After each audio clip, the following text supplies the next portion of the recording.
Hi, welcome to Criminally Creative. Today is Thursday, May 17th, and this is episode 3. I'm Susan. I'm also known as Legal Eagle on Ravelry, and you can find me on Instagram as @Criminally Creative Podcast.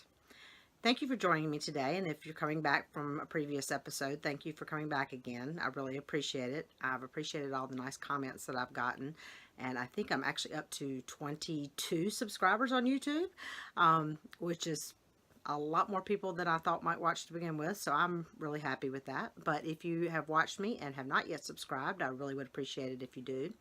And also if you would leave a comment on YouTube, or you can come to my Ravelry group, which is Criminally Creative Podcast. And I start a thread on each episode there where you're welcome to ask me any questions about anything I talk about, or just make any comments or constructive criticism, suggestions. I'm still doing this kind of low budget with my iPhone, but we'll see if I keep going and doing it. I may invest in a little bit better camera. But thank you for coming back, and if it's your first time, I appreciate you joining me. I'm recording at night again because it's been a busy couple weeks, and it's going to be busy the next couple of weekends, so I'm not sure when I will find time to record in the day, and I didn't want to wait too long, so it's been a couple weeks, and I have a lot to talk about and show you. So I'm going to start with the creative stuff before I get into what I've been up to, just for those of you who really just care about the knitting and the spinning. And if you're interested, stick around after that, and I'll talk a little bit about my trip to Maryland Sheep and Wool and some other things that have been going on. So the first thing that we'll start with are the verdicts. We don't have as many as I had at my last episode, but I do have a couple. The thing that I forgot to mention last episode was my little bit of bobbin lace that I have done. I had my second lesson a couple weeks ago, and I learned how to do what is called a torsion background, which is this part, the part that makes the open diamonds is the torsion, and then the center more solid diamonds are just practicing some of the basic stitches of bobbin lace. And this is just done in 2 different colors of number 10 crochet thread, just so I can kind of see how things are working together. Unfortunately, my instructor has gone to Europe for a month, so I won't have another lesson until sometime in June, but I need to play and practice with that a little bit more. I just got to find the time, but I'm still enjoying learning about that. But for knitting, the only finished object I have is a dishcloth. Exciting, right? I don't know if you watch the Yarn Hoarder. She is doing a yearly kind of informal knit along on Instagram, where she's trying to do at least 1 dishcloth a week so that she'll have a bunch for gifts and stuff at the end of the year. I just realized that all of mine that I've knit are really kind of getting ratty and need to be tossed or turned into garage rags. So I'm just trying to add a few more to my drawer. This is just dishcloth cotton that I bought at Joann's, Premier Yarns, I think. The pattern that I use is Grandma's dishcloth, GRAMMA''S, and I prefer the version without the holes, just because my fingers end up in them when I'm washing dishes. And I knit this on a US 7. So I am not trying to do one a week like Yarn Hoarder, but I just need a few more in my dish drawer. So, and other than that, the last verdict that I have is my spinning project that I finished. This is 8 ounces of Three Waters Farms Falkland in the colorway Shadows and Conifers, and that actually color-wise is not bad. If I bring it closer, I think it kind of gets blown out a little bit because my light is not great, but it is greens and a little bit of blue greens and some grays, and in some places almost a black. The gray is so dark, but I spun this on my Hanson Mini Spinner Pro. It is 8 ounces, and it is about 416 yards. That was measured before I washed it, so it's probably actually just a little bit less than that. Whenever I don't really care when I decide to use it. This will probably go in the Excuse Me poncho that I eventually want to make, that I talked about in my first episode.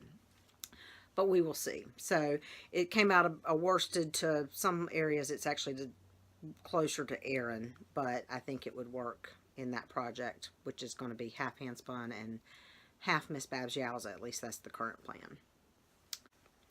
So now I'll move on to My court is in session, all the projects that I'm currently actively working on.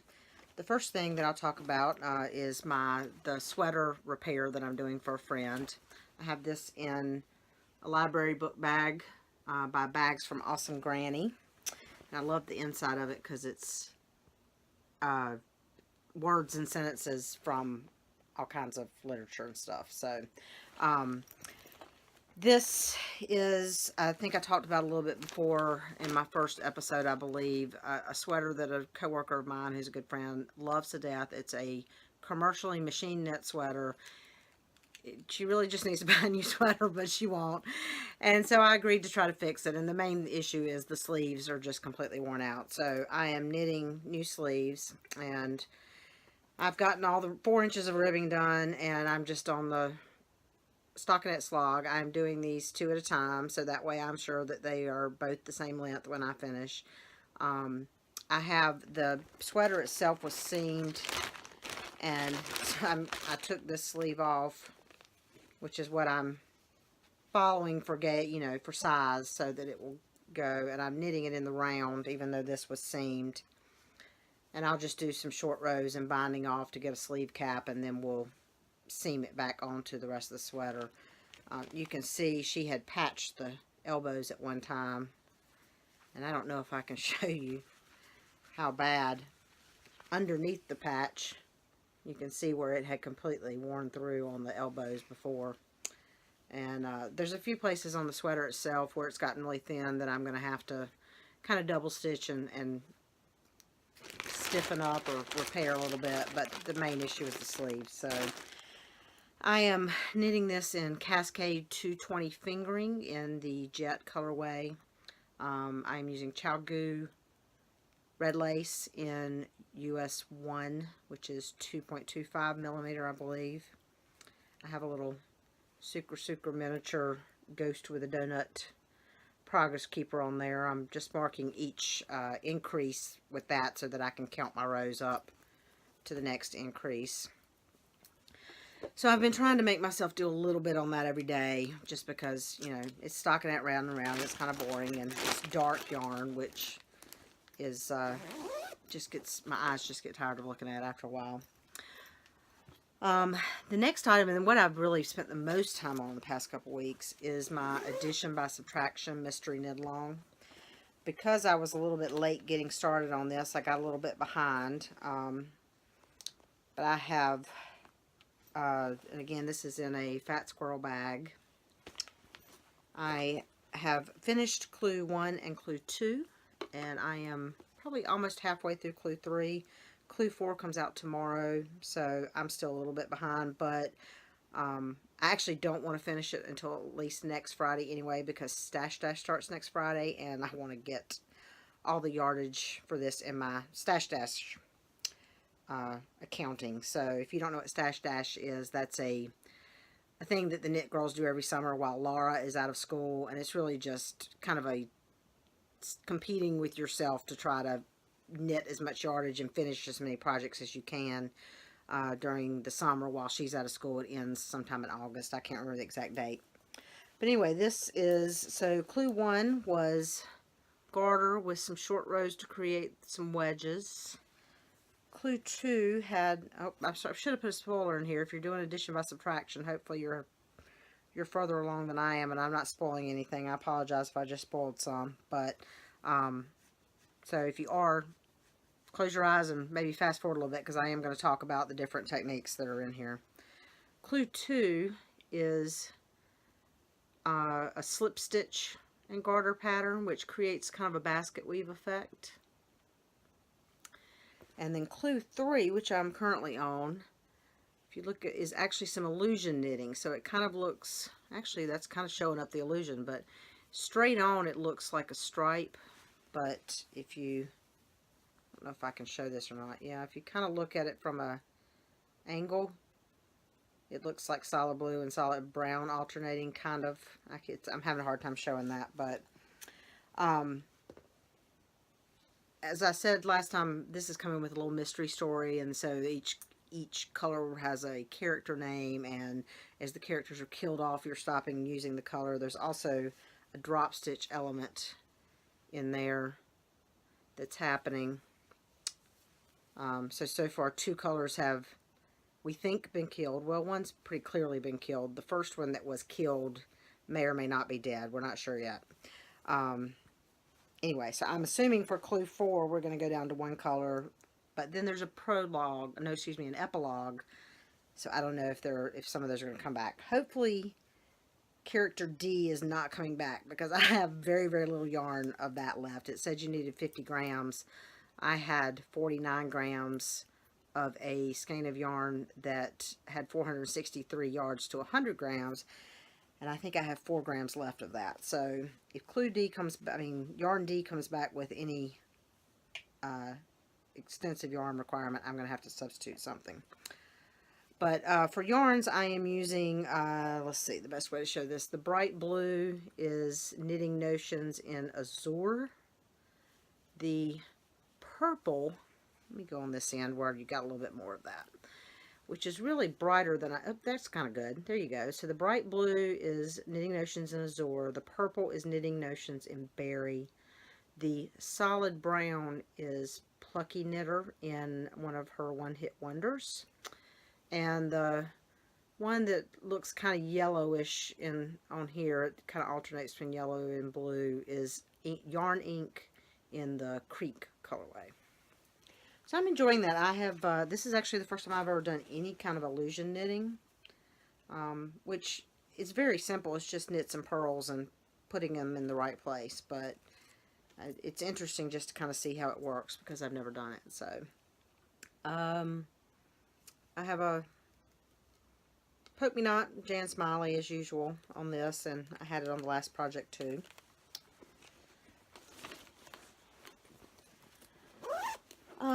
So the next project is one you have not seen yet, but I mentioned in my first episode that I have quite a few scrap blanket projects, and because of something I bought at Maryland Sheep and Wool, I'll show you in just a minute, I was motivated to put a couple of squares on this, so I will show you the ones that I put on just to, well, I guess let me see if I can figure out how to kind of show you. I am doing, this is, well, it would help it if I show you the front and not the back.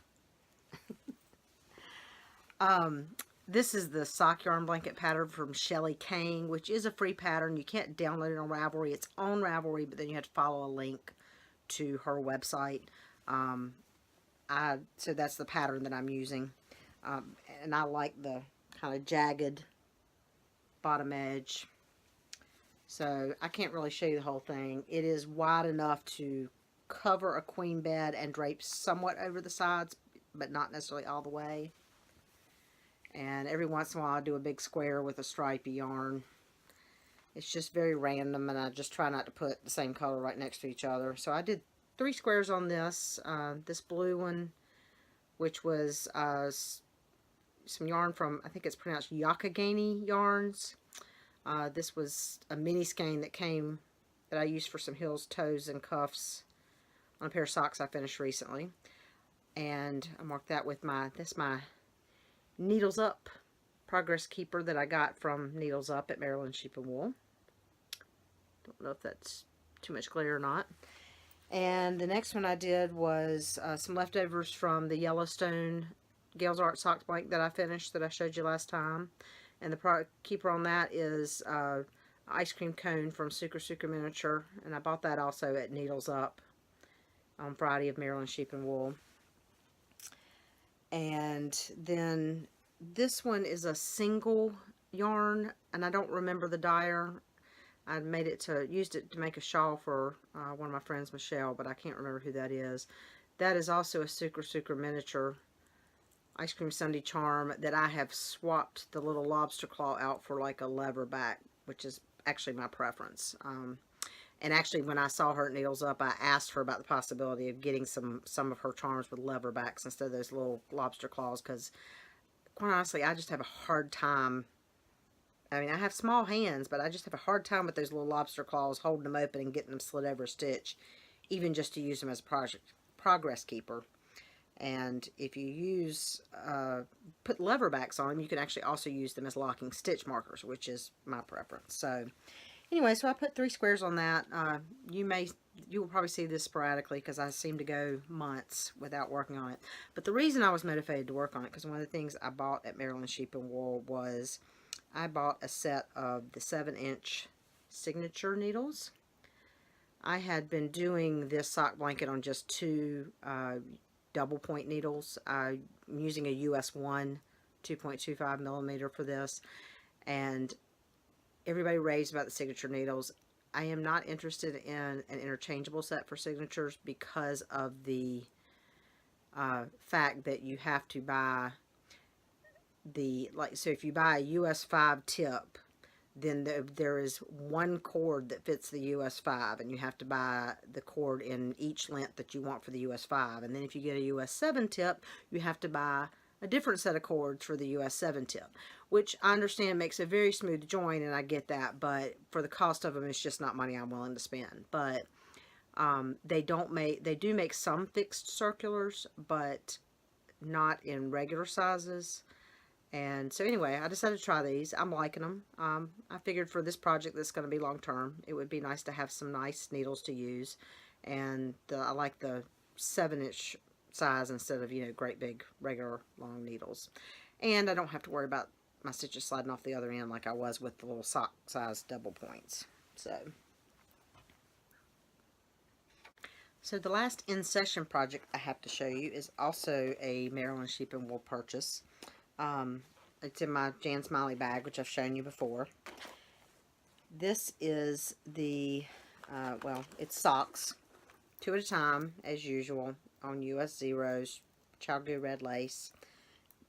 The stitch marker is, I just do this to mark my front so I know when I've been around a full round. That is from Snarky Llama on Etsy. Couldn't think of her name for a minute. And this was the Gales Art 2018 Maryland Sheep and Wool sock blank.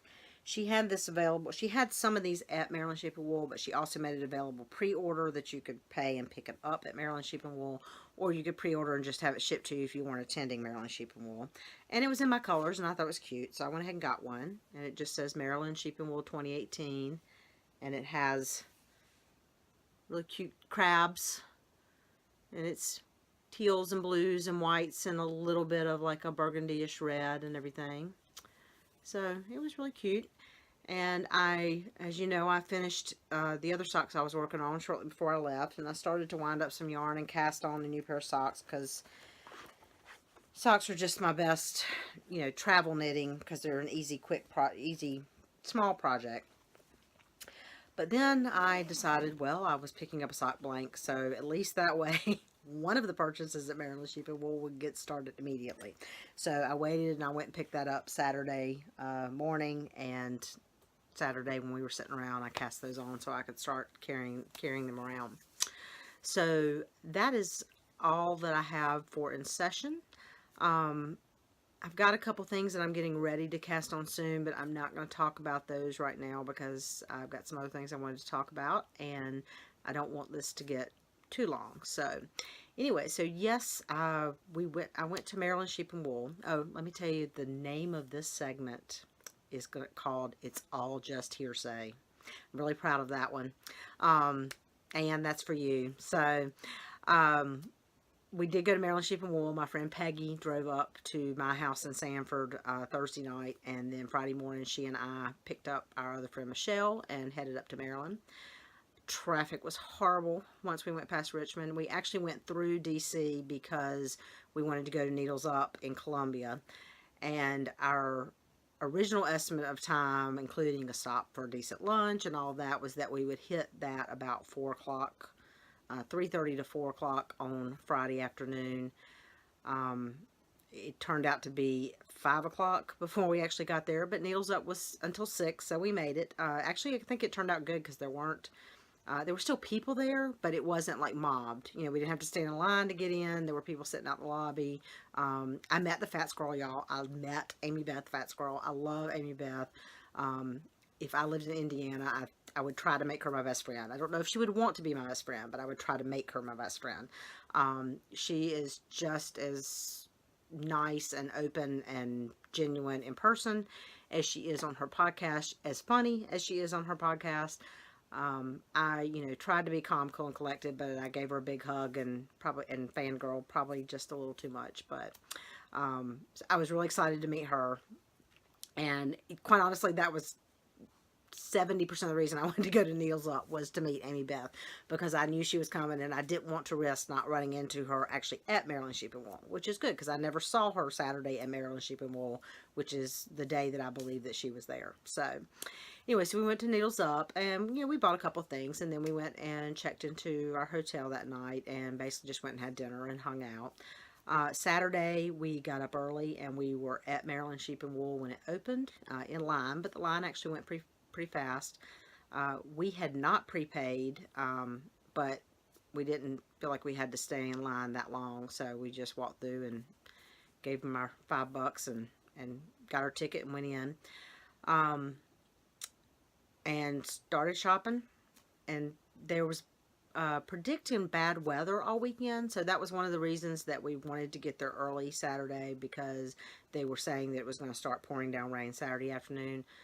The weather actually turned out to be a lot better than was predicted, so it was really good. We had come prepared for the weather. We had umbrellas and raincoats and shoes that could get wet and all of that stuff, but there was a little bit of rain Saturday afternoon. There was a little bit of rain on Sunday, but it never really got torrential downpour like had been originally predicted. So that was great. So Saturday we basically wandered around all the vendors, did some shopping. By 2:30 we were just exhausted. Our feet were hurting, our backs were hurting, and we decided we were done for the day. So we left about 2:30 or so, drove back. We were staying in Frederick, Maryland, which is about 30 minutes or so away. Drove back up there and basically just conked out in our hotel room for a couple hours, laid around and knit a little bit, and that's when I cast on my sheep sock blank. I think we all three dozed off at some point and napped for 45 minutes to an hour or so before we went out to dinner. But it was a good day, and I was feeling, we always do, when we go to fire events and stuff, every night we do show and tell and show everything that we bought that day, because we don't, while we spend a lot of the day together, we also separate and go, we'll be in one building, but we'll go various different ways, and we don't stay glued at the hip the whole time. So we don't always see everything that each other buys. And more than once, Peggy, my friend Peggy, and I particularly have very similar tastes. More than once, we have gotten back to wherever we're staying and done show and tell that night. And she and I have bought exactly the same yarn and exactly the same colors, even though we were not nowhere near each other at the time we purchased it. So, but we also, a lot of times, we'll see something the other one's purchased and go, oh, I got to go get that tomorrow. Where'd you get that? So we did that Saturday night, and I was feeling very virtuous because I did not buy a lot on Saturday, particularly did not buy a lot of yarn. I had bought a few things. But yeah, I blew all that on Sunday. So Sunday and Saturday, I talked about how I was excited to go to the podcaster meetup. I wanted to meet some podcasters and get some tips and tricks. Totally forgot about the podcaster meetup. About 1:45, I looked at my watch and went, oh shit. So I didn't even bother at that time. Like I said, I know nobody was there looking for me. I had just hoped to meet some people and talk to some people.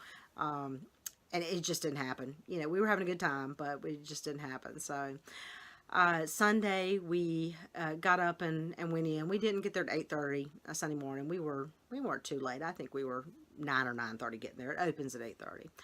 And we had a little bit more of a plan. We had seen stuff and thought about the things we wanted to go back and buy that we had seen now that we had kind of seen everything. So I did buy a lot more yarn on Sunday. I am not going to show y'all all the yarn and stuff I bought until I use it. I don't, I buy too much yarn and it would take a while, and I don't want to fill up the whole podcast with just showing you skein of yarn and bits of fiber and all that stuff. So, hey y'all, I just wanted to pop in here to say that I forgot to tell you that if you do want to see all the yarn and fiber that I bought at Maryland Sheep and Wool, it is all in my Ravelry stash, and it's all tagged with MDSW 2018. So if you'd like to see everything I bought, you can go to my stash and search for that tag, and it's all in there. Also, I'm going to insert a picture here of my overall haul. All the yarn, just a little bit of fiber, and a bunch of other odds and ends that I didn't show you.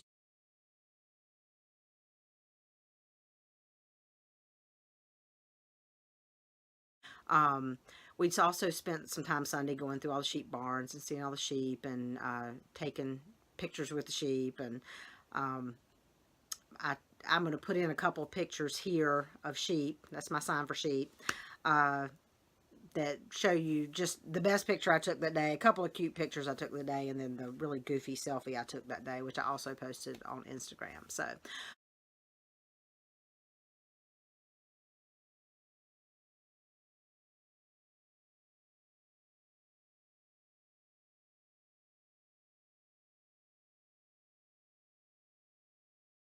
but I did want to show you a couple of things I bought at Maryland Sheep and Wool that are not yarn related, because one of the things that I was really kind of looking out for was just stuff that wasn't yarn. I don't need any more yarn necessarily, although I bought yarn.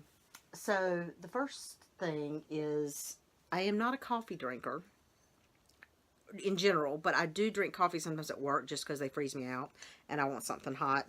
So I got this mug, and it is, let me find the card here. This was Stacy Stanhope Pottery, Stacy Stanhope Dundon, and it's got a sheep on it, and it says, "Coffee for a Happy You." E-W, whoops, there it is, E-W-E. And I just thought it was really cute, and it's a good size mug. And I also from her bought a magnet for my file cabinet at work, which is a llama, hand-painted llama. So I was happy with that. I also, because I'm learning bobbin lace, you know, I have bobbins that I bought online through Etsy that are just plain basic, I don't know if they're birch or whatever, you know, not very decorative bobbins. But, of course, you know, I always like pretty tools. So I did buy 2 bobbins for bobbin lace that are hand-turned. And these are from Bill Hardy Turnstiles. My understanding is that when you're doing bobbin lace, all of your bobbins need to at least be the same weight. So, obviously, I can't do much with just 2 bobbins. But my thought is that eventually I'll accumulate enough handmade or cute bobbins that are of similar weights that I can use them in something. So anyway, they're not cheap, which, I mean, for this little tiny spindle turning, my husband does a good bit of turning. He doesn't like to do spindle turning.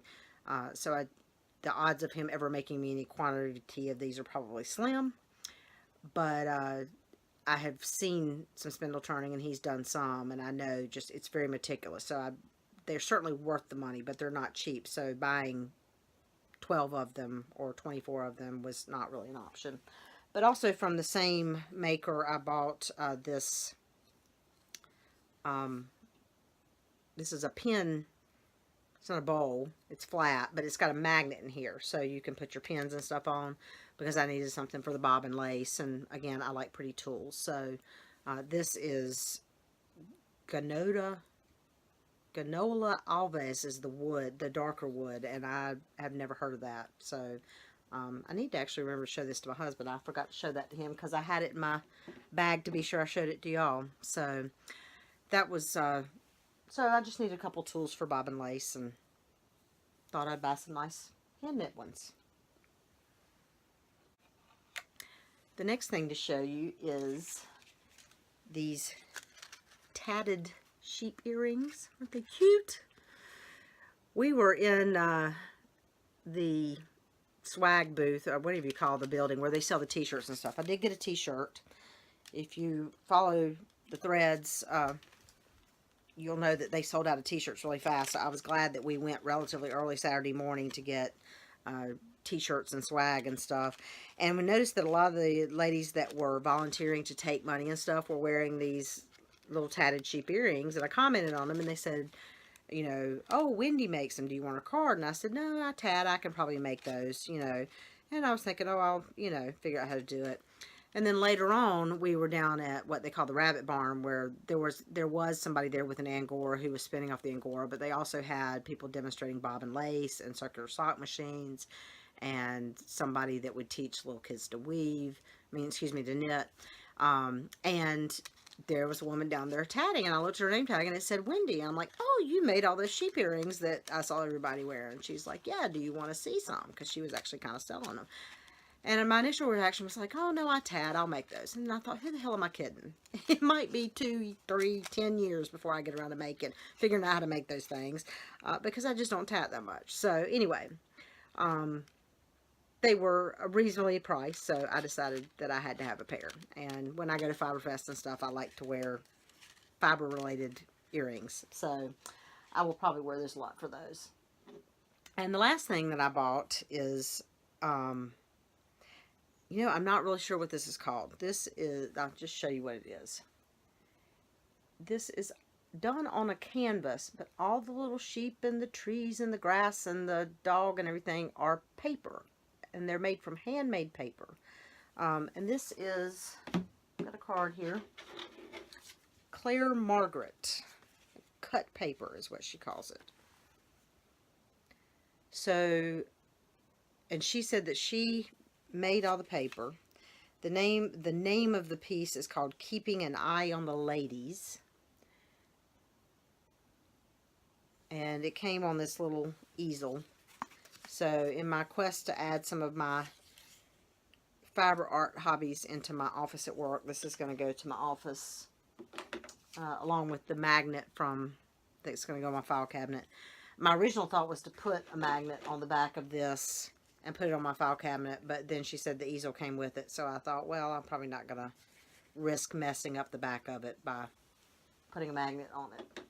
So, but anyway, so those are just a few of my little non-yarn related goodies. I did not buy fleece. That's because my friend Peggy bought all of the fleece at Maryland Sheep and Wool. The back of my car, fortunately I got a new car. I used to have a Ford Mustang convertible, which meant we wouldn't have taken that, but I got a Ford Edge recently, so since I'm the driver, we drove my car, and yeah, I pretty much couldn't see out the back window because Peggy bought 3 fleeces. They were all gorgeous. They were beautiful fleeces.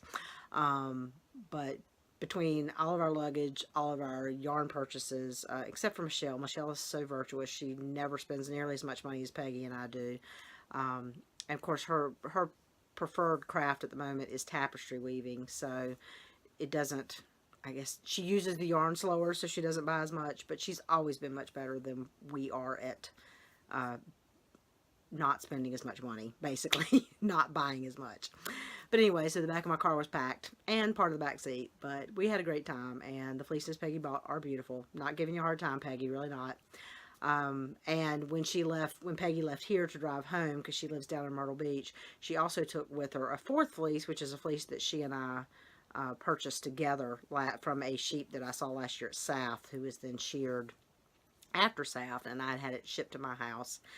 But we are eventually going to wash it down at Peggy's house, so I went ahead and sent that home with her so that she could store it down there. And if she wants to get started, she can go ahead.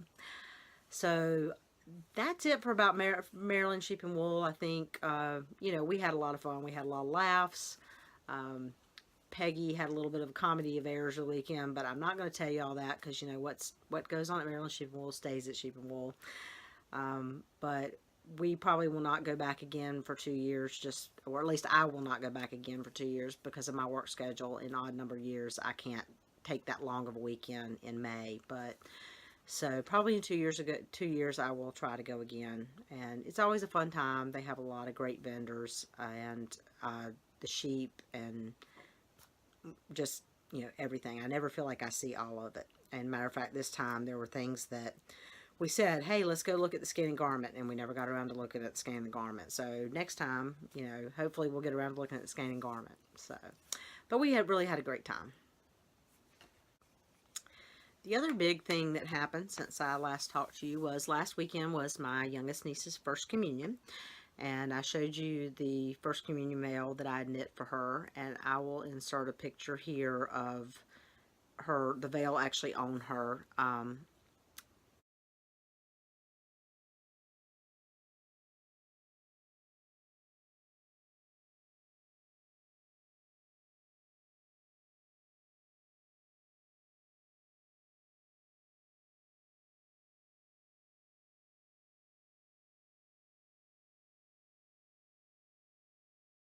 And that was a big hit. She really liked it, and so did everybody else. Got a lot of compliments on it. Uh, it was definitely, in my opinion, the prettiest veil there. Of course, the other girls that were wearing veils were just wearing, tulle and everything. So as far as I could tell, it was the only handmade veil there. But that was nice. My sister and her husband and her son, who is almost 4, came in from San Francisco area, and we only get to see them once or twice a year, so it was good to see them. And since it was Mother's Day weekend, we also had lunch with them on Sunday, and my mother and father and my brother and sister-in-law and their girls. Did not see my kids, but we had spent last year Mother's Day with my kids and my in-laws, so this year we kind of did my family instead. But anyway, that was a lot of fun. We basically just hung out with them all weekend and had a good time. And the other thing I wanted to talk to you about is this past week, I belong to the Old North State Knitting Guild, which is a knitting guild in Raleigh, North Carolina. We had our meeting this month at Creative Threads, which is a store up in Wake Forest, North Carolina. They have yarn, and they also have fabric, and they have rug hooking supplies. So I did want to show you one thing I bought there. Just a new to me indie dyer who I understand is from, this is Humblebee Knits. And according to Barbara, the owner of Creative Threads, she is out of Little Washington, North Carolina, and I had never heard of her. So I bought a skein of, this is a singles yarn. For some reason, when I was at Maryland Shipping Wool, I decided I didn't have enough singles yarn and fingering weight. So I bought several skeins. I love a single yarn for shawls. It's a nice drape. So this is, the colors, I'm not really getting a good color, but well, that's not too bad. It's a really, really light, pale blue-green with some yellow, gold. Yeah, that's a little better. And some teal speckles. It does not have a colorway name as far as I can tell. Light green / blue. But I think that is what the store put on it. But Creative Threads is a nice little store. It was my first visit there. Wake Forest is not on my regular beaten path, so to speak. So it's a place I'd have to make an effort to go to. She does have some yarn. It was interesting to hear her. She talked to us about how when she started the store, the yarns that she chose, and she realized, excuse me, that those really probably, they weren't the big sellers and stuff. So she has been trying to get more indie dyers in, and of course she has a limited budget to buy yarn until yarn sells, so she's working on that. But she had a little bit of Leading Men Fiber Arts, and which she had more, but she said it came in and it sold right away, which doesn't surprise me. She had the Humblebee Knits. She also had some Area Yarn Company, which is the yarn that I used for my Helen Stewart Mystery Knit Along, the Impressionist, the purple one that I showed you last week, and a couple of other indie dyers that I recognized, as well as some basic Cascade and your workhorse type yarns. So she had a nice, not a gigantic yarn selection, but a decent one and a decent selection. So if I was up in the area, I would stop by. I don't know that I would make a point of driving up there just for the yarn. However, I am going to make a point of driving up there for the rug hooking. I have not done it a lot, but I learned to rug hook with the wool strips a couple of years ago. And at Carolina Fiber Fest in March, I bought a new pattern that I actually want to do with yarn, and I have a punch to do that with. But I need to buy yarn for that pattern, because you have to use like bulky weight yarn. And they do have a lot of the yarn that's good for rug hooking. She also does sell wool for stripping if you do that type of rug hooking. So she does both. And Annette, who runs that section of it, was there, and I talked to her a little bit about maybe coming up one Saturday in a few weeks when I've got a little more time, and getting her to show me how to use the punch and do the yarn, and pick out some yarn for making the dragonfly pattern that I bought at Carolina Fiber Fest. So I will probably go back up there for that. And she did also have fabric, and she had a nice selection of fabric. I bought a quilt pattern for a quilt that I don't know if I will ever make, but I've discovered that I don't have a lot of patience for quilting at this point in my life, the exactness of it. But I tend to buy cute quilt patterns when I see them, just because sure enough I'll get into it in 3 years and won't be able to find the pattern that I saw 3 years ago. So if I see it and it's reasonably priced, I usually buy it. So, but I enjoyed that. So that, just checking my notes to see. That is about it for what I, really had to talk about in the show today. I did want to mention a couple of things. I want to thank Ann and Janice of the Carolina Fiber Girls, who mentioned this podcast on their podcast. They are an audio podcast. You can find them on iTunes, and also they have a website, I think the Carolina Fiber Girls is their .com, I believe, is their website. If you Google Carolina Fiber Girls, you should find it. Or if you're on iTunes, their audio podcast is available through iTunes as well. And Ann has an Etsy shop, which is Dazzling Dragonfly, which I showed you a whip minder from that, I believe, in the first episode. Janice is half of Queen City Yarn. And then also Janice's partner in Queen City Yarn, Kristen, has started a video podcast here on YouTube that is called Dying to Knit. And she just released her second episode this week. Her first episode came out, I think, right after my first episode, and her second episode just came out, I believe, today or yesterday. I've only had a chance to watch about 15 minutes of her second episode, but check her out. She and her mother are huge sock knitters, and they also crank out a lot of sweaters, so they've always got some really lovely stuff. And I don't know how Kristen does it, because she's got 2 small kids, but somehow she does. So if you are interested in finding some new podcasts, check out the Carolina Fiber Girls on audio, or Dying to Knit on not Instagram, YouTube. You can also find Dying to Knit or Carolina Fiber Girls by going to the queencityyarn.com website, and there are links to both of those podcasts on there as well. So I guess that's about it. Legislative session started yesterday, so my work hours may get sporadic here. We just really don't know yet. I am going to try to podcast again in about 2 weeks, but it may be 3 weeks or a week and a half, give or take. Like I said, our next couple of weekends are filled up, and so I will need to find some time at night to do that and edit and everything. But I hope to join you again, and hopefully I'll have a couple more finished objects and some more knitting to show you, and I hope you'll come back again. Hope you enjoyed it. Thanks, y'all. See you later. Bye.